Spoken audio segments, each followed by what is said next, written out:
bilbila Androidii kan paaternii piinii akkasumas ammoo paaswordii isaa daganne akkamittiin irraa haquudhaan yookaan irraa kaasuudhaan itti fayyadamuu dandeenya waan jedhu viidiyoo kana keessatti ilaalla.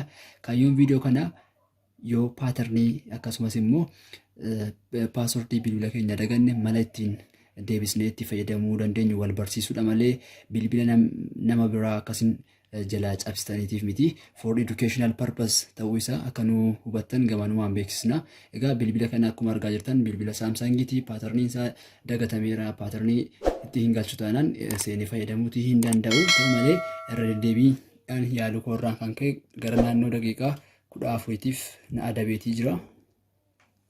Kun akkuma agartan try again in 40 minutes naan jechaa jira. Shutdown godhellee irra deebi'ee akkan hin yaallee fi shutdown naan godha wayitan jedhutti. Akkuma agartan kana try again in 40 minutes naan jedha. Sana booda paaternii akka inni na gaafatu. Paaternii sanallee hin beeku. Paaternii yoo itti galche malee shutdown gochuullee hin danda'u. Restart gochuus hin danda'u. Restart gochuufis paaternii na gaafata. Paaternii sana immoo daqiiqaa 14 booda yaalii naan jechaa jira. So rakkooleen akkasii kun yeroo hedduu baay'ee keenya ni mudata. Akkamittiin akka furru waliin ilaalla.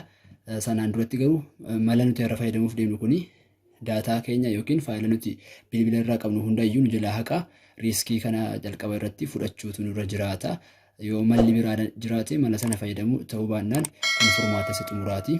Amma kallattumaan gara soluushinii isaatti adeemnu bilbila keenya irraa spiraa emergency call kan jedhutti jira. Isa irratti kilikii goona. Ergi emergency call irratti kilik goonee booda bilbila keenya irraa kan sagalee qannasu yookiin sagalee hir'isuu fi paawar batanii wal duukaa si'a tokkicha gadi qabna jechuudha. Sa'a dheeraadhaaf gadi qabna. Wayitanni cufuu jalqabutti ka sagalee qannasu gadhiisuudhaan ka sagalee dabaluu gadi qabna. Wayitan loogoon Saamsangii kun dhufutti immoo ka paawar batanii ni gallakkisna.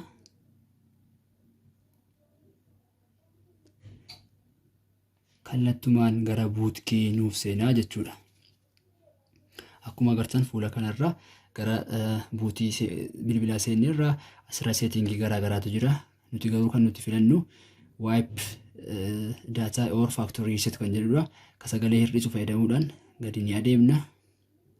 Wipe data or factory reset kanarra ergi deemnee booda power button fayyadamuudhaan okay jennaan.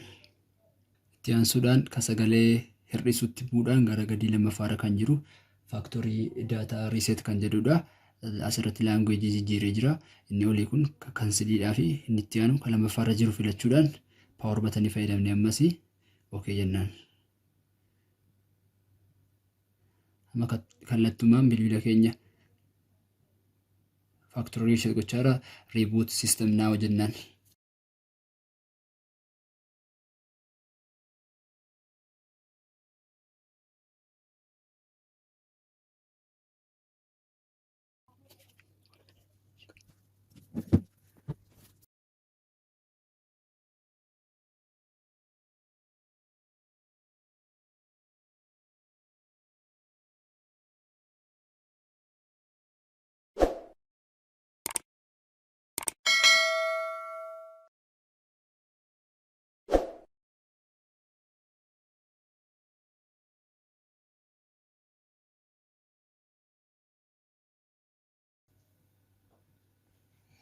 Gara itti aansuudhaan gara seetingii kanaatti nu fida.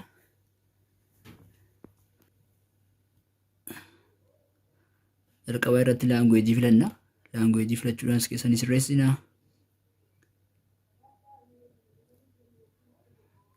An English filadha.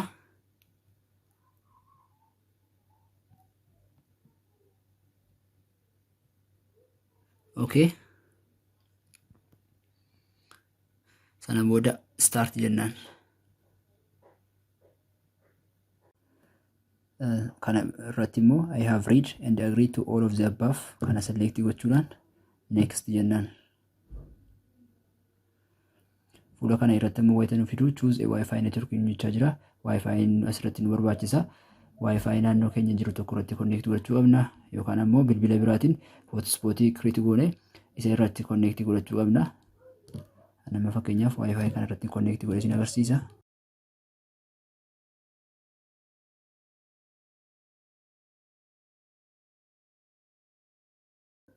erga inni connected jedhee booda next jedhaani.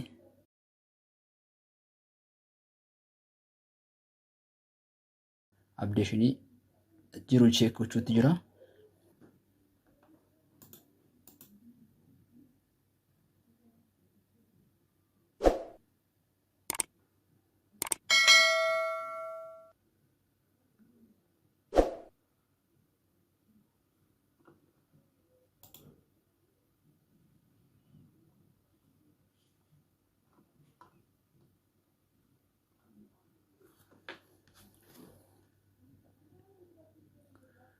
Itti aansuudhaan gara fuula kanaatti nu fida. You can choose to transfer your apps, photos, contacts, Google accounts and more jechaa jira.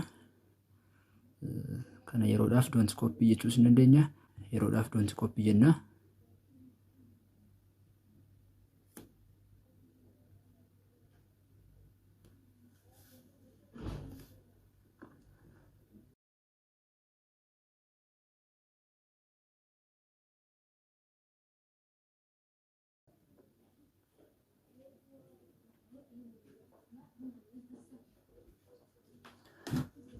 Haala kana fakkaatuun Google account akka nuti sign in goonu nu gaafachaa jira. Skip jennaani. Skip jennaani dura.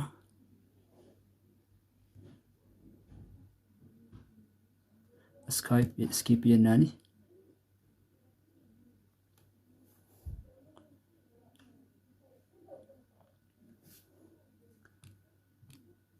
Accept jenna kana.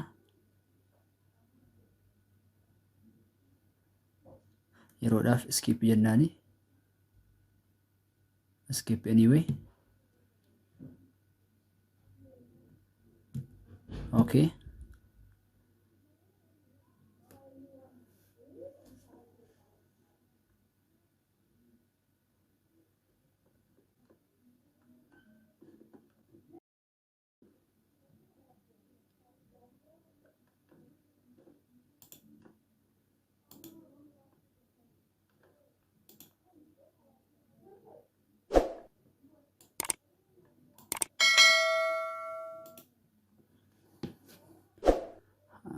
Samsung account skip jennaani.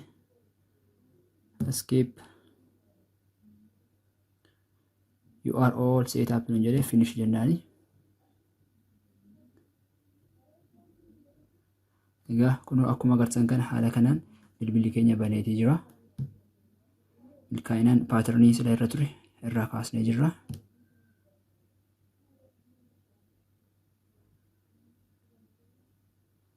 Dan jennaani.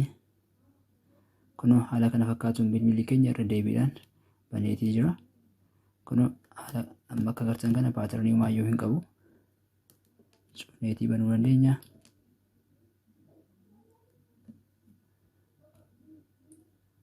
So mala kana fayyadamuudhaan egaa bilbila keessan ka paaternii isa dagattan irraa kaasuu dandeessu. Gabaabaadhumatti sagantaan keenya guyyaa har'aa kana fakkaata. Sagantaa itti aanuun haga wal agaruutti turtii gaarii.